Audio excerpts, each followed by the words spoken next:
مامون کا سپاہی آیا، اس نے کہا، مامون نے کہا کوئی دعا لکھا کے دے۔ معروف اندر گیا، تھوڑی دیر بعد ایک ٹکڑا کاغذ کا اس کے حوالے کیا، یہ پکڑ دعا۔ مامون سے کہنا مشکل ہے تو اسے پڑھ لینا۔ سپاہی نے ویسے ہی دعا پکڑی، آ کے مامون کو دے دی، مامون نے جیب میں رکھ لی، چلا گیا۔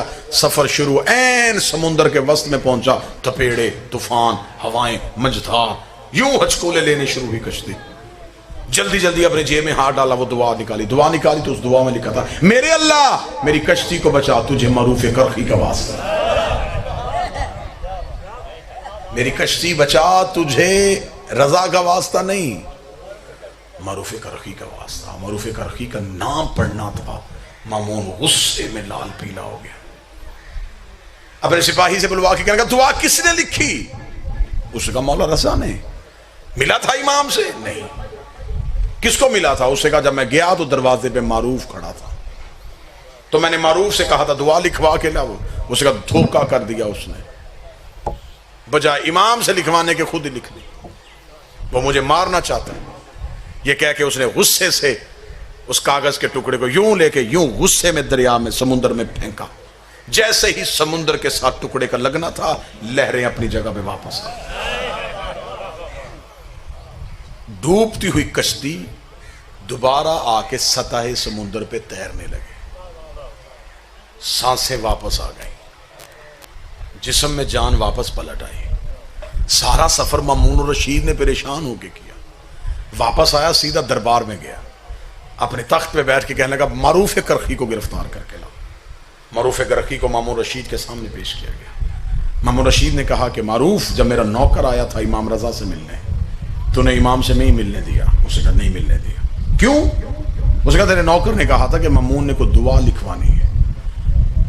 مامون رشید نے کہا پھر وہ دعا کس نے لکھی تھی؟ امام رضا نے؟ معروف کرخی نے کہا نہیں۔ کس نے لکھی تھی؟ میں نے۔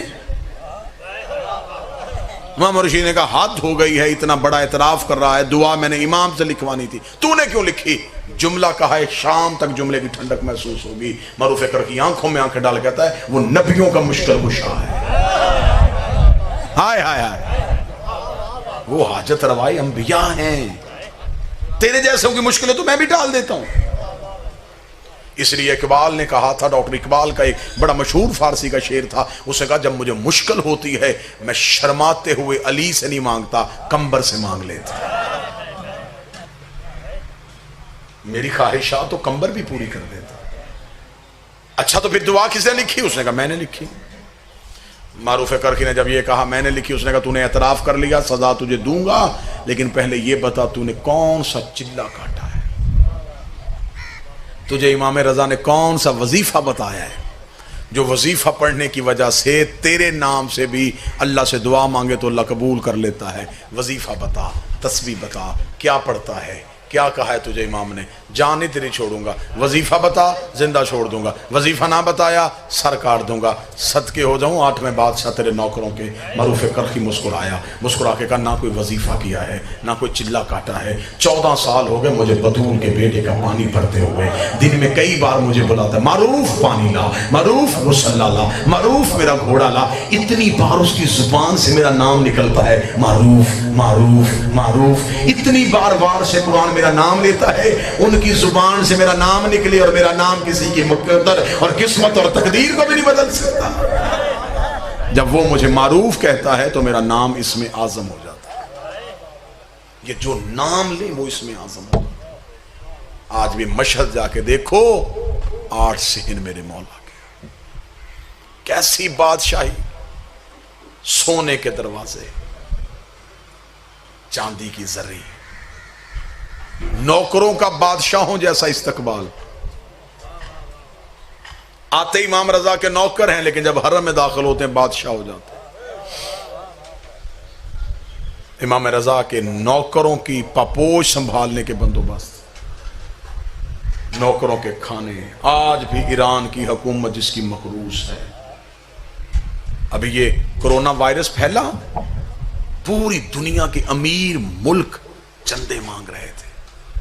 جاؤ جا کے دیکھو، ایران میں جتنے بھی کرونا کے مریض تھے انہیں ہاسپٹل میں داخل کیا گیا، جب انہیں شفا مل گئی اور وہ ہاسپٹل کے کاؤنٹر پہ آئے کہ ہمارا بل کیا بنا ہے، تو انہوں نے رسید نکال کے جس پہ لکھا تھا تمہارا بل رضا نے ادا کر دیا. ہر مریض کو جو رسید دی گئی اس پہ لکھا تھا کہ تمہارا بل امام رضا نے ادا کر دیا. آج بھی جو تقدیر بدلتا ہے، جب امام رضا کے حرم میں داخل ہوتے ہیں انسان کا مزاج ہی بدل جاتا ہے، آنکھیں خیرہ ہو جاتی ہیں. 8واں شہنشاہ اتنا آباد، نجف میں امیر المومنین کے حرم میں بھی اتنی امیری نہیں ہے. جو ظاہر بیٹھے وہ تو میری گواہی دیں. کربلا میں عباس کے حرم میں بھی اتنی امیری نہیں ہے. آل محمد میں سے سب سے زیادہ امیری 8ویں بادشاہ کے حرم میں. صحن، سونا، چاندی، مہمانوں کا بادشاہوں جیسا استقبال.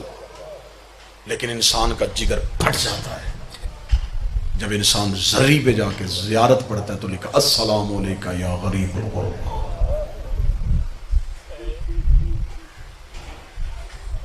کائنات کا اتنا بڑا امیر خود کو غریب کہلوا کے سلام کرتا ہے.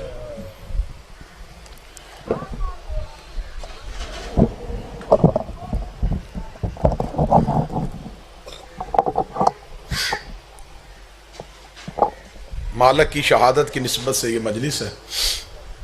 میری جتنی بھی ذاکری ہے وہ منسوب اور مخصوص ہے اسی 8ویں بادشاہ کے ساتھ. شہادت حرف آخر میں جو بھی پڑھیں گے وہ پوری سنائیں گے. محرم قریب آ رہا ہے. میں ابتدائیہ ذاکر ہوں، میں نے پہلی اس مجلس کی ابتدا کی ہے. آج کی مجلس پہ میں پہلا ذاکر ہوں تو میں رو کے گزارش کروں گا، محرم قریب ہے، عزاداری حسین کو معمولی نہ سمجھا کرو. اکثر لوگ ہوتے ہیں نا جی مجلس ہو رہی ہے وہ کہتے ہیں باہر کھڑے بھی سن ہی رہے ہیں، گھر میں بیٹھ کے لائیو بھی تو دیکھ ہی رہے ہیں.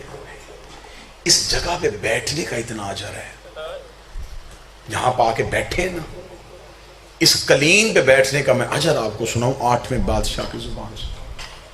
میرے 8ویں امام خود بہت بڑے عزادار تھے. امام اپنے گھر میں مولا حسین کی مجلس کرواتے. جب مجلس کا قلین بچھ جاتا نا تو امام رضا آتے، آ کے قلین کو چومتے. ایک شخص نے کہا مولا تو قرآن ہے، مولا اس قلین کو کیوں چومتے ہیں؟ امام نے فرمایا یہ وہ جگہ ہے جہاں انبیاء اپنی دستاریں مس کرتے ہیں، جہاں فرشتے اپنے پروں کو مس کرتے ہیں. اتنا امام عزاداری کا اہتمام کرتے کہ امام حسین کی مجلس کے لیے امام خود دریاں بچھاتے، خود چادریں بچھاتے. جس دن امام کے گھر میں مجلس ہونی ہوتی امام دروازے پہ کھڑے ہو جاتے، ہر آنے والے کا استقبال کرتے. امام حسین کا ذاکر چھوٹا ہو بڑا ہو نامور ہو نہ نامور ہو تم پہ احترام آ جائے. احترام سنانے لگا ہوں امام رضا اپنے ذاکر کا احترام کتنا کرتے تھے. امام رضا بیٹھے ہوئے تھے یا دہبل خزائی آ گئے. یہ مرثیہ خان تھا، شعر لکھتا تھا. جو ہی یہ دروازے پہ پہنچا تو امام رضا اٹھے اور دیبل کی طرف چل پڑے. دیبل کی طرف چل کے امام نے جا کے دیبل کے گلے میں باہیں ڈال کے کہا اے میری دادی کے مددگار تجھ پہ میرا سلام، اے میری ماں زہرا کے مددگار تجھ پہ میرا سلام. دیبل خزائی کا بدن کانپا. امام نے اس کا ہاتھ پکڑا، اسے مجلس میں لے کے آئے. مجلس میں آتے آتے امام نے کہا تو نے میرے جد حسین کی شان میں کوئی مرثیہ لکھا ہے؟ دیبل نے کہا جی مولا چند دن پہلے میں نے نیا مرثیہ کہا ہے. امام نے کہا سنا مجھے. دیبل آ کے جلدی ذرا سننا امام رضا احترام کیا کرتے تھے مجلس کا. دیبل آیا اور دیبل آ کے یوں کھڑا ہو گیا، پڑھنے لگا. امام نے کہا رک رک رک، ممبر پہ بیٹھ. دیبل خزائی نے کہا تو آپ کہاں بیٹھیں گے؟ فرمایا میں زمین پہ بیٹھتا. دیبل کہتا میری جرت نہیں ہے، میں ممبر پہ بیٹھا ہوں اور محمد کا بیٹا زمین پہ بیٹھا ہوں. امام رضا کی چیخیں نکلی. فرمایا تو ذاکر شبیر بن، میں تھوڑی دیر عزادار حسین بننا چاہتا ہوں. تجھے کیا پتا کہ حسین کے عزادار کا احترام کیا ہے؟ میری ماں زہرا کتنا سلام کرتی ہے حسین کے عزادار کو.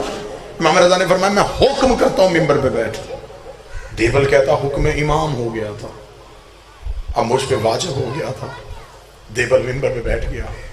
امام رضا سامنے بیٹھے، سر سے امامہ اتارا، گریبان چاک کیا.